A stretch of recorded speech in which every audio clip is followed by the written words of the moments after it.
Dan saya sebagai hamba Tuhan, saya sebagai seorang pendeta, saya sebagai seorang pengikut Kristus menantang Mbak Yu ini untuk kita buktikan ramalanmu yang betul atau Tuhan Yesus saya yang lebih hebat.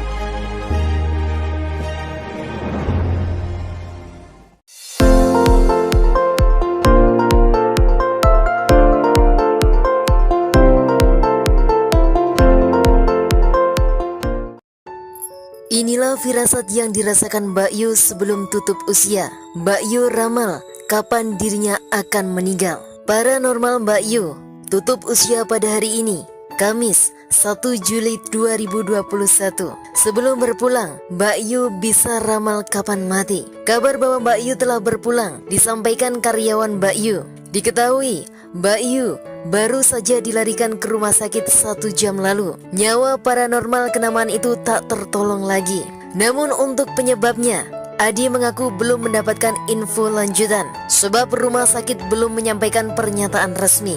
Diberitakan sebelumnya, sebelum dikabarkan telah tutup usia, Mbak Yu bisa ramal kapan dirinya sendiri tutup usia.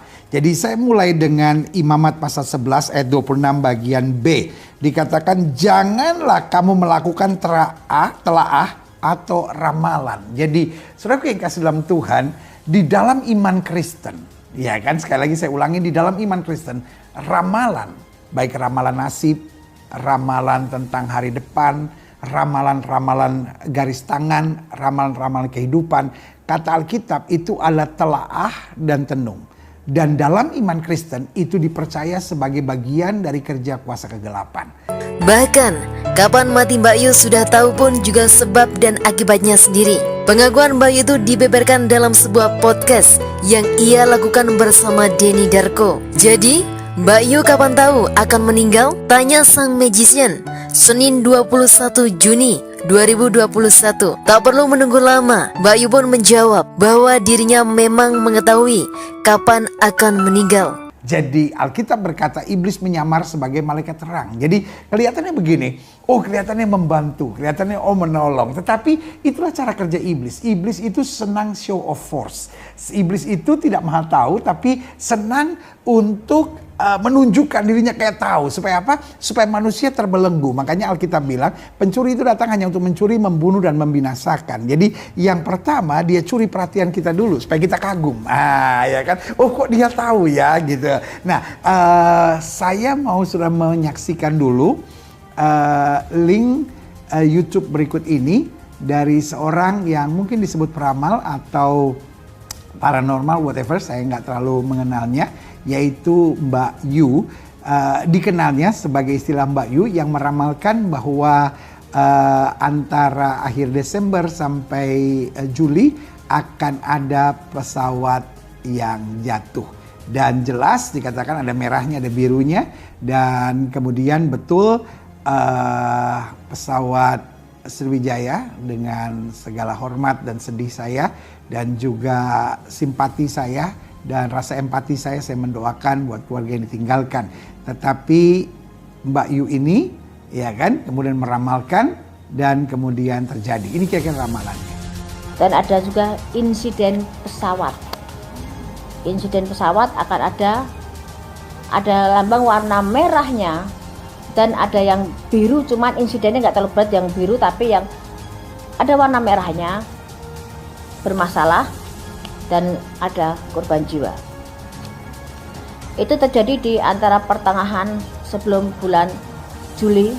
Dari mulai sekarang saya hitung maju sebelum bulan Juli sudah ada kasus tersebut.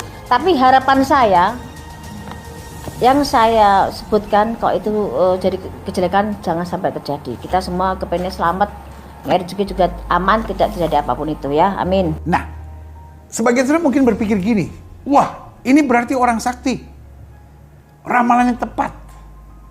Saya tidak memberi tanggapan apakah beliau orang sakti atau tidak, ya kan? Tetapi izinkan saya menjelaskan dalam pemandangan iman Kristen, kenapa ramalan bisa terjadi. Karena ramalan kemudian menarik energi negatif dari orang-orang. Karena iblis senang dengan kehancuran, kecelakaan, dan kematian. Karena iblis senang meminta darah, gitu ya kan. Dan kutuk darah ini, ya kan, itu yang dibutuhkan oleh iblis. Nah, cara kerjanya dia menyerap energi negatif dari orang untuk mempercayai ini akan terjadi, ini akan terjadi, ini akan terjadi, dan kemudian akan terjadi. Dan setelah itu akan menciptakan hal-hal lain.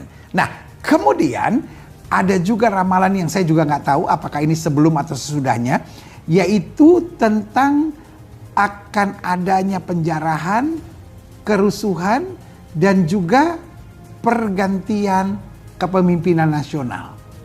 Ini dia. Konflik dan kejahatan ataupun hal yang menyangkut penjarahan akan ada di 2021.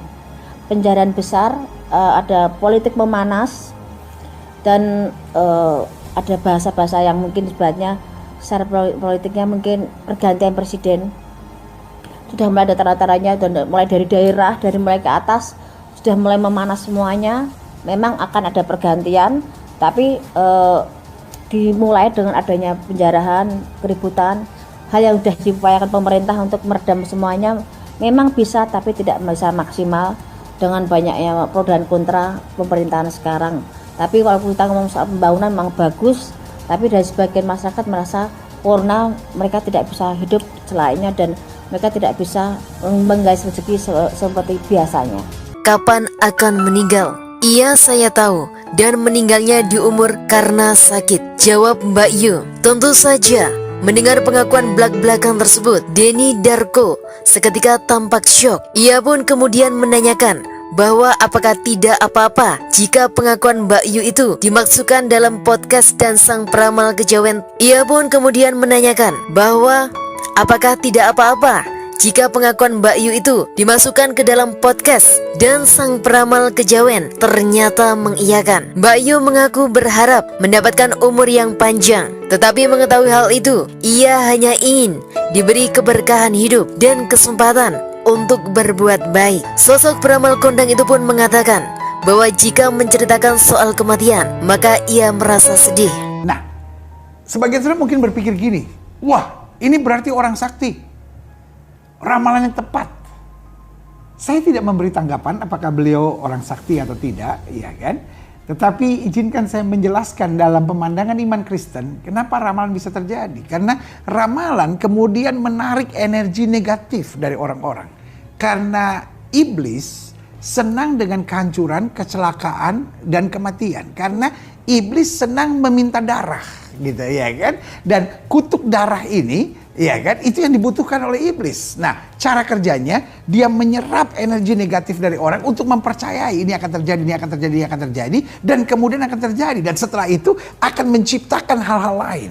Nah, kemudian ada juga ramalan yang saya juga nggak tahu apakah ini sebelum atau sesudahnya, yaitu tentang akan adanya penjarahan, kerusuhan, dan juga pergantian kepemimpinan nasional. Ini dia. Konflik dan kejahatan ataupun hal yang menyangkut penjarahan akan ada di 2021. Penjarahan besar, ada politik memanas, dan ada bahasa-bahasa yang mungkin sebenarnya secara politiknya mungkin pergantian presiden. Sudah mulai ada tanda-tandanya, mulai dari daerah, dari mulai ke atas sudah mulai memanas semuanya. Memang akan ada pergantian, tapi dimulai dengan adanya penjarahan, keributan, hal yang sudah diupayakan pemerintah untuk meredam semuanya memang bisa, tapi tidak bisa maksimal dengan banyaknya pro dan kontra pemerintahan sekarang. Tapi kalau kita ngomong soal pembangunan memang bagus, tapi dari sebagian masyarakat merasa karena mereka tidak bisa hidup selainnya dan mereka tidak bisa menggais rezeki seperti biasanya. Ya, saya tidak menanggapi yang pertama, tapi kalau ditanyakan bagaimana pandangan iman Kristen, sederhana. Orang-orang ini akhirnya menyerap, atau pandangan-pandangan ini menyerap energi-energi negatif dari orang, sehingga akhirnya apa yang dikatakan, kan Alkitab bilang, apa yang kau takutkan, apa yang kau pikirkan, itu yang menimpa engkau. Mbak Yu mengaku berharap mendapatkan umur yang panjang, tetapi mengetahui hal itu, ia hanya ingin diberi keberkahan hidup dan kesempatan untuk berbuat baik. Ya, saya tidak menanggapi yang pertama, tapi kalau ditanyakan bagaimana pandangan iman Kristen, sederhana.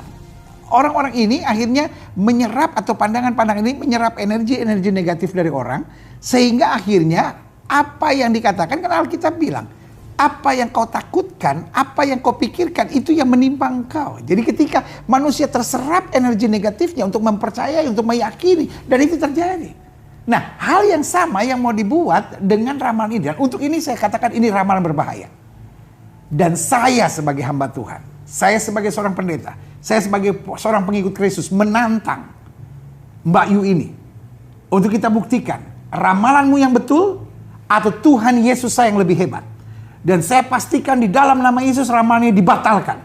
Dan saya pastikan di dalam nama Yesus ini tidak akan terjadi. Dan saya pastikan Tuhan Yesus saya adalah Allah yang luar biasa akan menjaga bangsa ini.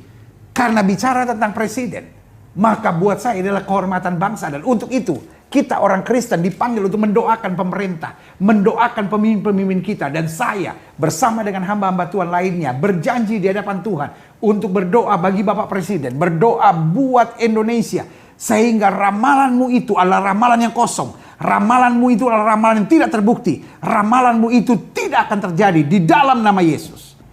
Dan saya sebagai hamba Tuhan, saya sebagai seorang pendeta, saya sebagai seorang pengikut Kristus menantang Mbak Yu ini untuk kita buktikan ramalanmu yang betul atau Tuhan Yesus saya yang lebih hebat. Dan saya pastikan di dalam nama Yesus ramalannya dibatalkan. Dan saya pastikan di dalam nama Yesus ini tidak akan terjadi. Dan saya pastikan Tuhan Yesus saya adalah Allah yang luar biasa akan menjaga bangsa ini. Karena bicara tentang presiden, maka buat saya adalah kehormatan bangsa. Dan untuk itu kita orang Kristen dipanggil untuk mendoakan pemerintah, mendoakan pemimpin-pemimpin kita. Dan saya bersama dengan hamba-hamba Tuhan lainnya berjanji di hadapan Tuhan untuk berdoa bagi Bapak Presiden, berdoa buat Indonesia, sehingga ramalanmu itu adalah ramalan yang kosong, ramalanmu itu adalah ramalan yang tidak terbukti, ramalanmu itu tidak akan terjadi di dalam nama Yesus. Dan sebagai hamba Tuhan, saya akan menantang saudara untuk membuktikan ramalan mana yang betul. Apakah ramalanmu ataukah doa orang-orang benar, doa orang-orang beriman, apapun agama mereka, kita akan berdoa bersama. Dan saya sebagai hamba Tuhan menyatakan bahwa Indonesia tetap akan aman. Bapak Presiden Jokowi tetap akan terlindungi oleh Tuhan. Tidak akan ada kerusuhan-kerusuhan, penjarahan-penjarahan seperti yang kau ucapkan itu. Di dalam nama Yesus dibatalkan. Rancangan-rancangan iblis itu dihancurkan di dalam nama Yesus.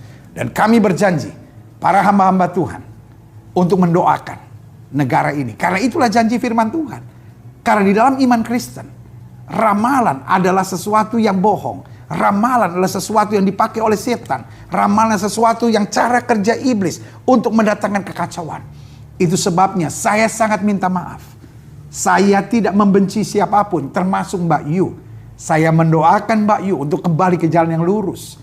Untuk tidak lagi menyampaikan ramalan-ramalan yang kemudian hanya menciptakan hal-hal yang sifatnya negatif. Kita orang-orang beragama, kita orang-orang beriman, duduk dan berdoa, itu yang lebih penting. Duduk dan beribadah, itu lebih penting daripada menyampaikan ramalan-ramalan. Tujuannya apa? Untuk menunjukkan kau hebat? Untuk menunjukkan sesuatu kau tahu terjadi sebelumnya? Padahal ujung-ujungnya hanya maut, kematian, kerusakan, kehancuran, dan kekacauan. Ya kan, ujung-ujungnya diramalkan, oh artis-artis akan bercerai, ujung-ujungnya akan ada kerusuhan, oh akan ada kekacauan. Itu sebabnya kami hamba-hamba Tuhan berjanji di hadapan Tuhan untuk berdoa. Karena kita diingatkan oleh Alkitab bahwa kita harus berdoa untuk pemerintah. Kita harus berdoa, menaikkan syafaat untuk pemimpin-pemimpin.